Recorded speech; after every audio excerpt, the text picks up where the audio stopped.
पृथ्वी के कुल स्थलीय क्षेत्रफल का लगभग कितना भाग एशिया महाद्वीप में है। Hello and welcome to so easy section. मेरा मतलब आज मैं आप सभी के लिए BA part 2 geographic paper 3 honours के लिए काफी इंपॉर्टेंट और रिलेटेड क्वेश्चन लेकर आया हूँ। सो गाइस वीडियो को लास्ट तक जरूर देखना क्योंकि ये आपके एग्जाम के पॉइंट ऑफ व्यू से काफी इंपॉर्टेंट है। तो चलिए शुरू करते हैं। आज का हमारा पहला क्वेश्चन है, पृथ्वी के कुल स्थलीय क्षेत्रफल का लगभग कितना भाग एशिया महाद्वीप में है। आपका ऑप्शन है ए आधा, बी 1/3, सी 2/3, डी 1/4। तो गाइस यहाँ पे इसका right answer option number B हो जाएगा 1/3। ठीक है, पृथ्वी के कुल स्थलीय क्षेत्रफल का लगभग कितना भाग एशिया महाद्वीप में है, यानी एशिया महाद्वीप में कितना भाग है, ये है 1/3 भाग। ठीक है, right answer option number B के साथ जाना है। क्वेश्चन नंबर 2 है, निम्नलिखित में से कौन सा महासागर एशिया महाद्वीप को स्पष्ट नहीं करता, यानी कि छूता नहीं है। गाइस अगर आपको इनमें से किसी का भी आंसर आता है तो कमेंट में जरूर लिखना। ऑप्शन है प्रशांत महासागर, बी हिंद महासागर, सी आर्कटिक महासागर, डी अटलांटिक महासागर। तो गाइस यहाँ पे इसका right answer option number D हो जाएगा अटलांटिक महासागर। निम्न में से कौन सा महासागर एशिया महाद्वीप को स्पष्ट नहीं करता, तो ये नहीं करता अटलांटिक महासागर। ठीक है, तो right answer option number D के साथ जाना है। क्वेश्चन नंबर 3, एशिया महाद्वीप का सबसे बड़ा ज्वालामुखी पर्वत है, यानी एशिया महाद्वीप का सबसे बड़ा जो ज्वालामुखी पर्वत है वह इनमें से कौन सा है। आपका ऑप्शन है ए मेयान,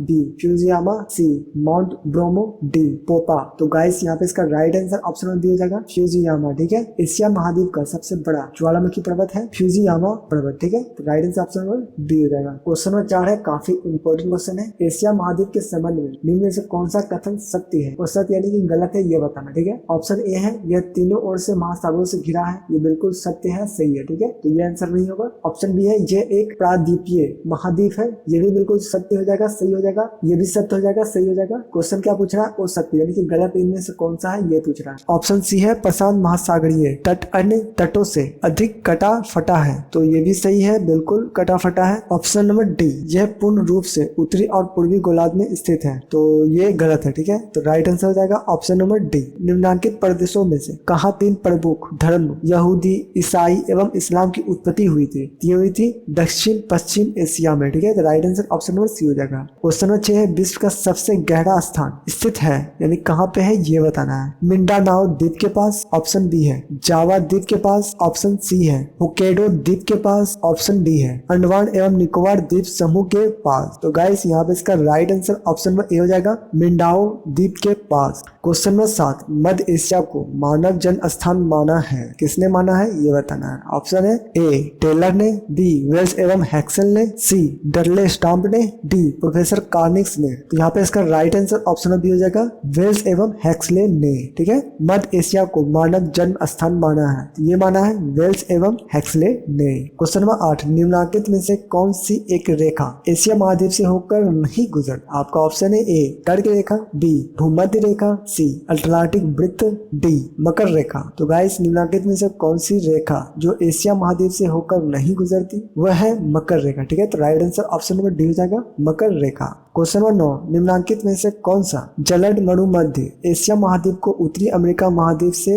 पृथक करता है। ऑप्शन ए है सुगारू, बी मैगेलन, सी बेरिंग, डी डेविस। तो गाइस यहाँ पे इसका राइट आंसर जो हो जाएगा ऑप्शन नंबर सी हो जाएगा। ठीक है, बेरिंग। निम्न में से कौन सा जलद मरुमध्य एशिया महाद्वीप को उत्तरी अमेरिका महाद्वीप से पृथक करता है, यानी कि अलग करता है, तो ये करता है वेडिंग। ठीक है, right answer option number C. Question number 10, विश्व की सबसे गहरी महाद्वीपीय श्रेणी किस झील से घिरी हुई है। आपका ऑप्शन है ए बैकाल, ऑप्शन बी इकोटसक, option C Issyk Kul, option D Balkhash. तो यहाँ पे इसका right answer option number A हो जाएगा बैकाल। ठीक है, विश्व की सबसे गहरी महाद्वीपीय श्रेणी किस झील द्वारा घिरी हुई है, तो ये घिरी हुई है बैकाल द्वारा। ठीक है, तो राइट आंसर ऑप्शन नंबर ए के साथ जाना है आपको। क्वेश्चन नंबर 11, निम्न में से कौन सा भौगोलिक लक्ष्य एशिया और यूरोप के बीच की स्थलीय सीमा से संबंधित नहीं है। आपका ऑप्शन है ए कैस्पियन सागर, बी यूराल पर्वत, ऑप्शन सी कुमामेनिच गत, ऑप्शन डी भूमध्य सागर। तो गाइस ये right answer option number D हो जाएगा भूमध्य सागर। ठीक है,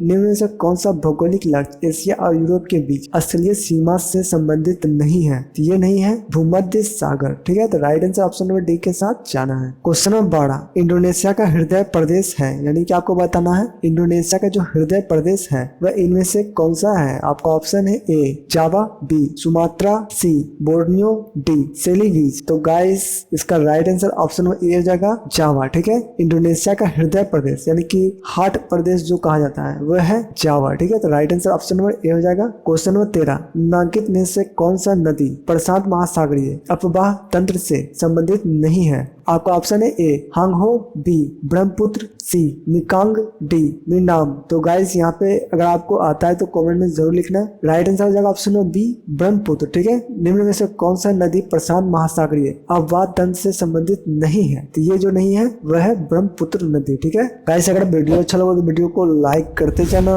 चलिए क्वेश्चन नंबर 14 देख लेते हैं। निम्नलिखित में से कौन सा युग सम्मेलन नहीं है? आपका ऑप्शन है ए आमुर सुमगाड़ी, बी हांगहो बिहो, सी यांग टेसी सियांग, डी मिकांग मिनाम। तो गाइस यहाँ पे इसका right answer option number D हो जाएगा मिकांग मिनाम। ठीक है, निम्न में से कौन सा युग सम्मेलन नहीं है? तो ये नहीं है मिकांग मिनाम। क्वेश्चन नंबर 15, जो नदी चीन का शोक कहलाती है वह है, यानी इनमें से कौन है वह बताना है। आपका ऑप्शन है A Hwang Ho, B Siang, C मिकांग, D Yangtze. तो गाइस यहाँ पे इसका right answer option number A हो जाएगा हांगहो। ठीक है, जो नदी चीन का शोक कहलाती है वह है हांगहो नदी। ठीक है, तो जितना भी क्वेश्चन इसमें हम पूछ रहे हैं सभी क्वेश्चन लगभग एग्जाम में आ चुका है। ठीक है, तो एक बार फिर से रिपीट देख लेना वीडियो को। चलिए क्वेश्चन नंबर 16 देख लेते हैं। एशिया की सबसे लंबी नदी कौन सा है ये बताना। आपका ऑप्शन है A Hwang Ho, B Brahmaputra, D Mekong, D Yangtze. तो गाइस एशिया की सबसे लंबी नदी जो है वह है यांग टेसी। ठीक है, तो right answer option number D हो जाएगा यांग टेसी। क्वेश्चन नंबर 17, जो नदी पीत नदी के नाम से जानी जाती है वह है, यानी कि पीत नदी के नाम से जो जानी जाती है वह इनमें से कौन सा है ये बताना। आपका ऑप्शन है A Hwang Ho, B Yang Tessy, C Siang, D मिनाम। तो गाइस यहाँ पे इसका राइट आंसर हो जाएगा ए हांगहो। ठीक है, जो नदी पीत नदी के नाम से जानी जाती है वह है हांगहो नदी। देखो ये सभी नाम जो है हांगहो, यांग सिटी, ये सभी नाम चीन द्वारा रखा गया है, तो इसे भी आप ध्यान रखना। क्वेश्चन नंबर 18 है, जो नदी हिंद महासागरीय अपवाह क्षेत्र से संबंधित नहीं रखता वह है, यानी कि आपको बताना है कि जो नदी हिंद महासागर अपवाह क्षेत्र संबंध नहीं रखता वह इनमें से कौन सा है। आपका ऑप्शन है ए दजला फड़ात, बी सिंधु, सी सर दरिया, डी इरावदी। तो गाइस यहाँ पे इसका राइट आंसर ऑप्शन में सी हो जाएगा सर दरिया। ठीक है, जो नदी हिंद महासागर अपवाह क्षेत्र से संबंधित नहीं रख वह इनमें से है सर दरिया नदी। ठीक है, तो राइट आंसर ऑप्शन में सी हो जाएगा। क्वेश्चन नंबर 19 है, अटलांटिक महासागर प्रवाह क्रम से संबंधित नदियां हैं, यानी कि इनमें से जो संबंधित नदियां हैं वो बताना। आपका ऑप्शन ए ओब, बी लीना, सी यनीसी, डी उपयुक्त तीनों। तो गाइस उपयुक्त तीनों हो जाएगा। ठीक है, ओब, लीना, यनीसी। ठीक है, अटलांटिक महासागर प्रवाह क्रम से संबंधित नदियां हैं वह है ओब नदी, लीना नदी और यनीसी नदी तीनों। ठीक है, क्वेश्चन नंबर 20 है, निम्नलिखित में से जो नदी कैप्सियन झील में जाकर मिलती है वह है। आपका ऑप्शन है ए सर दरिया, बी आमू दरिया, सी यूराल, डी दजला फड़ात। तो राइट आंसर ऑप्शन में सी हो जाएगा यूराल। ठीक है, निम्नलिखित में से जो नदी कैप्सियन झील में जाकर मिलती है वह है यूराल नदी। ठीक है, तो गाइस आज के लिए इतना ही। उम्मीद आपको वीडियो पसंद आया होगा। पसंद आया तो प्लीज वीडियो को लाइक करना। इसका नेक्स्ट पार्ट जल्द ही इस चैनल पे आने वाला है, तो चैनल को सब्सक्राइब कर बेल आइकन को प्रेस जरूर कर देना। तब तक के लिए अपना ख्याल रखना। जय हिंद।